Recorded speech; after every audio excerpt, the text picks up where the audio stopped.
Trước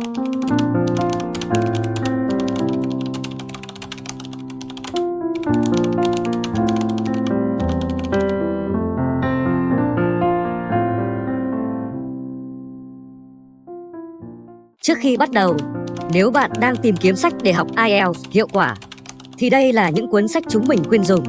Bạn hãy xem ở phần giỏ hàng trong kênh nhé.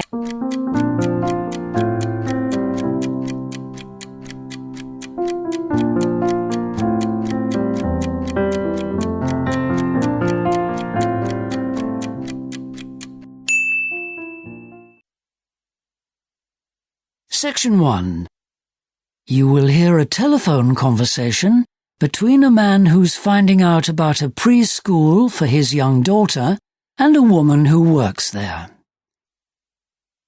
Good morning, Riverdale Preschool. Sally speaking. Hello, my name's Robert. I've got a 4-year-old daughter called Susie, and I'd like to get some information about your preschool, please. Sure, Robert.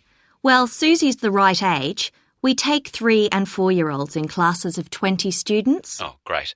And how many teachers do you have? We have 2. The first group is taught by Mrs. Oliver, and the second group is taken by Mrs. Keogh. Just a moment, I'll write that down.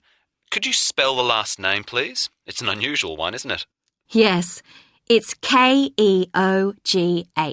OK, I've got that.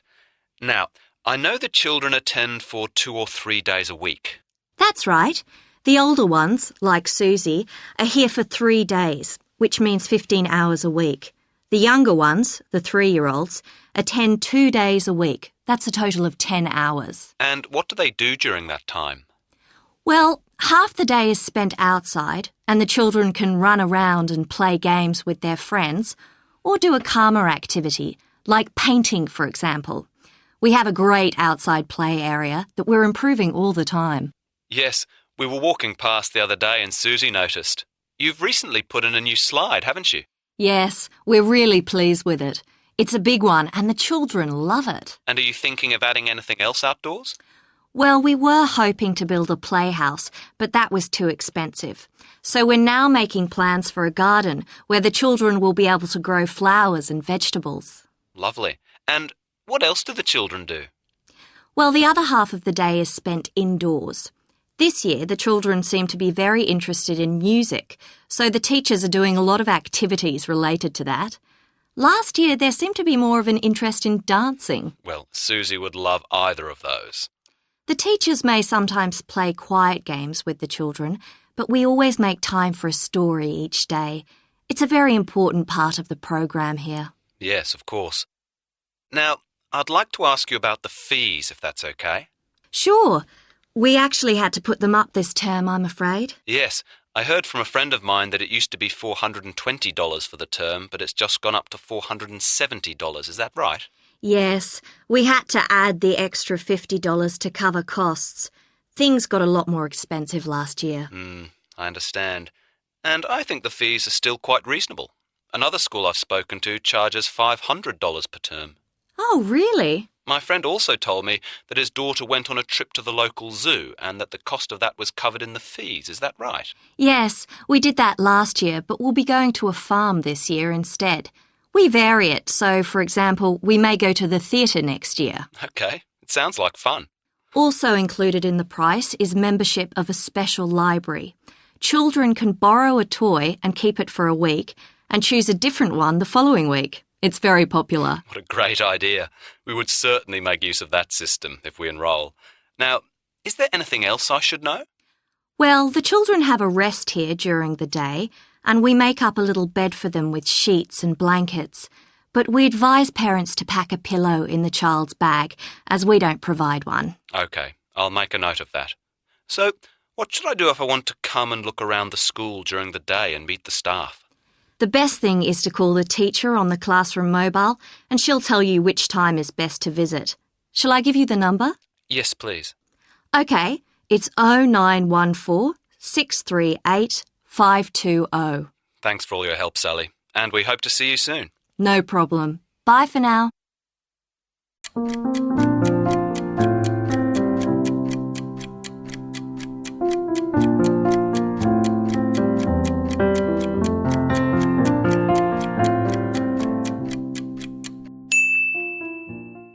Section 2. You'll hear the organizer of a fishing competition giving a talk to people participating in the event. Hello everyone, and welcome to the Albany Fishing Competition. I'm going to give you some information you'll need for the next 2 days. Right, let's talk about registration. You'll need to head to the registration desk before the event starts.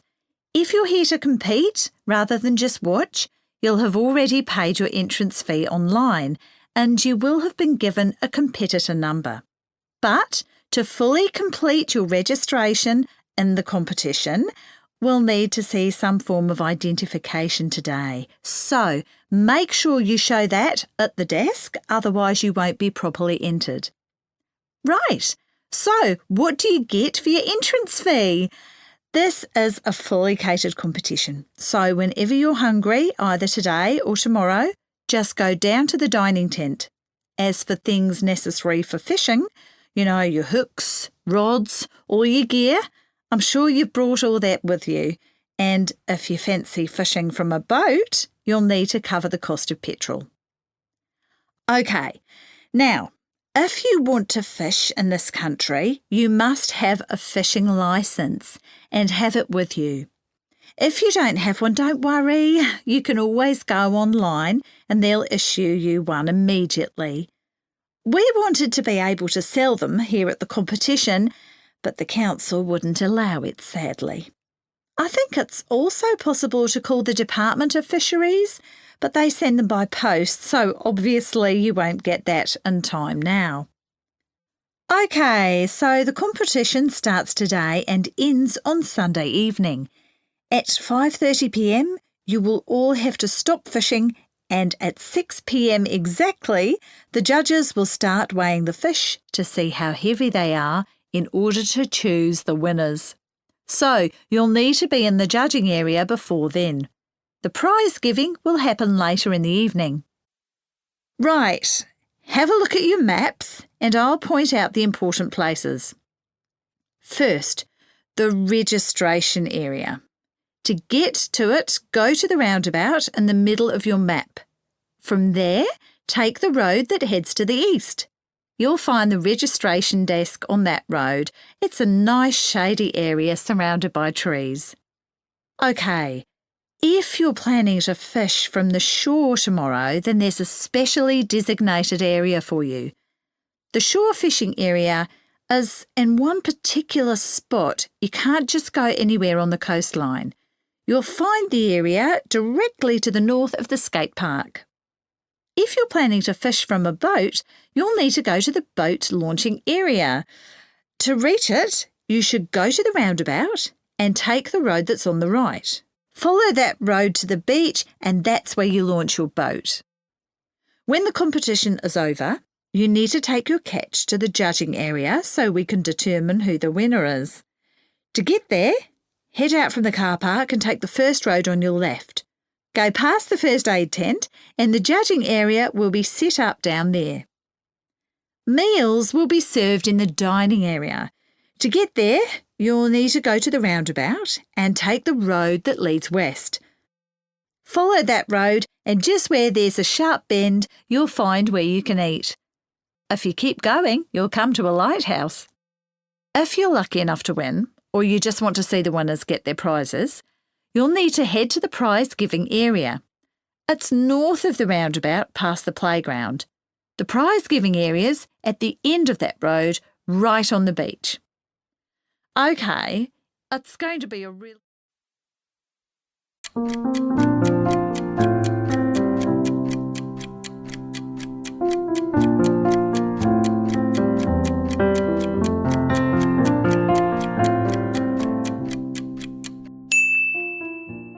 Section 3. You will hear 2 students called Sally and Steve discussing Sally's project on peer assessment, a system where students mark each other's work. I can't believe you're still in the library, Sally. You've been here all day. Are you still working on your peer assessment project? Hi, Steve. Yes, I'm still here and I'm nowhere near finished. I'm still processing the reading I've done on peer assessment. I'm interested to see if students marking each other's work is beneficial. I know a lot of the other students are pretty sceptical about its value as a way of assessing their performance. They think the tutors are in favour of it because they don't have to spend so long marking. But I disagree. I think we can learn a great deal from it. Yes, I can see one advantage being that it saves time spent going over things in class. Well, initially it doesn't seem to work that way, and it can be quite a time-consuming business because sometimes things have to be marked again if the tutor thinks the students' assessments aren't reliable. The real gain is the fact that the students learn to stand back and assess their own assignments objectively because they're much more familiar with the marking system. Yes, I can see that. It gives them an opportunity to reflect on their own performance. And how do they feel about having another student mark their work? Is that good for rapport? In some cases, yes. In some cases, no. I think more research is needed to answer that question. What happens if a tutor notices that the marks for a particular assignment seem wrong? Should the students mark them again? That might not make any difference. So in that case, the tutor would have to remark all those assignments and then go through the marking criteria really carefully with the students on the next assignment with some sample answers. Right. I've been reading about a research project on peer assessment. The researchers invited a group of students from 2 different universities to attend a one-day conference. They also invited some university lecturers to attend. Each student gave a short presentation on a project of their choice. Each of these presentations was assessed individually by all the participants, both students and lecturers. To support their marking, they used a set of assessment guidelines that had been prepared the day before by a random selection of students. So, were the student markers reliable? Well, comparisons were made between certain categories of student markers and the group as a whole, including the lecturers. The findings showed that there were some variations in the way different groups marked. Gender did come into play, for example. I expect the male students were more generous when marking female presenters, were they? Quite the reverse, actually. They were harder on the female presenters than on the males, which wasn't what I'd expected either. Did female students show any bias towards male presenters? Interestingly not. So, does that suggest women are fairer and more reliable markers than men? Well, I wouldn't go that far. It's only a small sample. But significantly, the results showed that when women marked other women, this didn't affect the grades they gave.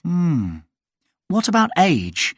Were you able to come to any conclusions about that? Yes, because we had some mature students presenting and we found the marks awarded to them by their younger peers were rather more generous. Oh, I wonder why that is. Now, you said there were groups of students from 2 universities. Did they tend to favour students making presentations from their own universities? It didn't seem to influence marking one way or the other, which is quite encouraging. We'd been interested to see if students' personal relationships affected their objectivity. One striking variation, though, was in the students who'd been asked to help devise the criteria for the marking scheme. They were actually the toughest markers of all, marking consistently below the tutors. Really? Well, it sounds as if it's generated lots of useful data. I expect you'll be here for days.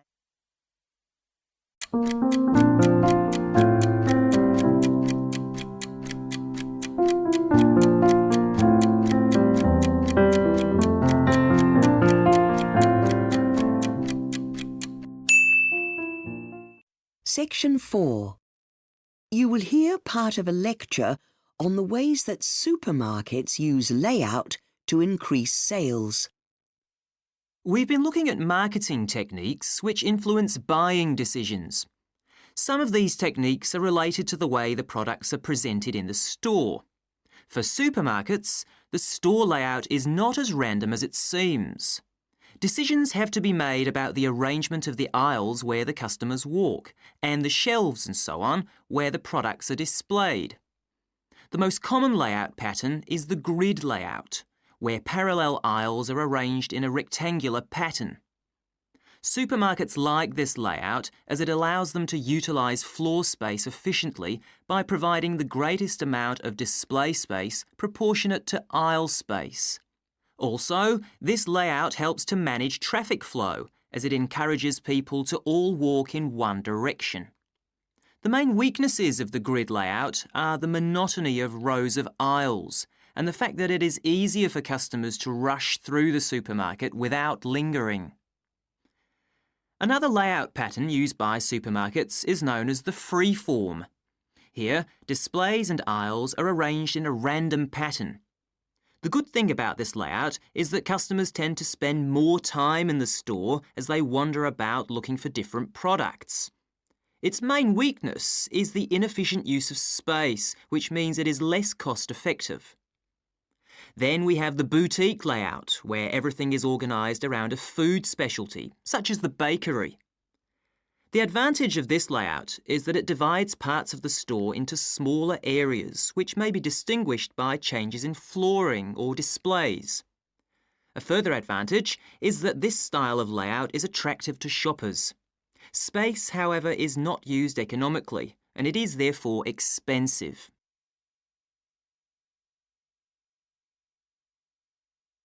The choice of location of particular types of items in the store is also important. A supermarket's design aims to direct customers to the store's side and rear walls. Items typically displayed along the rear length of the store include meat and dairy products, since these appear on the grocery list of the majority of shoppers.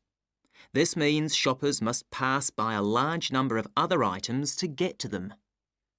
Items which consumers tend to spend more time considering before buying, such as cosmetics, are usually placed away from the busy areas so that people can look at them in comfort without feeling rushed. Products placed at the end of aisles are clearly visible, and therefore these locations provide a greater opportunity for shoppers to view the products. Consumers tend to assume that items on display at the end of an aisle are on sale, but this is often not the case. In fact, supermarket managers often place products which are not selling quickly enough in these positions. The placement of products on shelves is very carefully planned. Supermarket executives use computer-generated plans to help them place products on shelves in a way that ensures consumers spend more. The eye level of the average woman is 1 metre 60 centimetres off the floor, which is the height of the middle shelves, so the things which cost more are placed here, while cheaper products are placed on higher or lower shelves. Only items targeted at children break this rule. They are placed on the lowest shelves. Supermarkets also use a range of other marketing techniques to encourage consumers to spend more. It's no accident that in nearly every supermarket, the fruit and vegetable department is the first shoppers come to as they enter the store. These, together with flowers, produce a greater profit than any other department. After complaints from parents, many supermarkets no longer place popular products aimed at children on the shelves next to the checkout. Instead, you are most likely to find products aimed at impulse buyers, such as chocolate, magazines and other treats here. Many supermarkets have also expanded into non-food areas such as clothing, entertainment and stationery. These products often find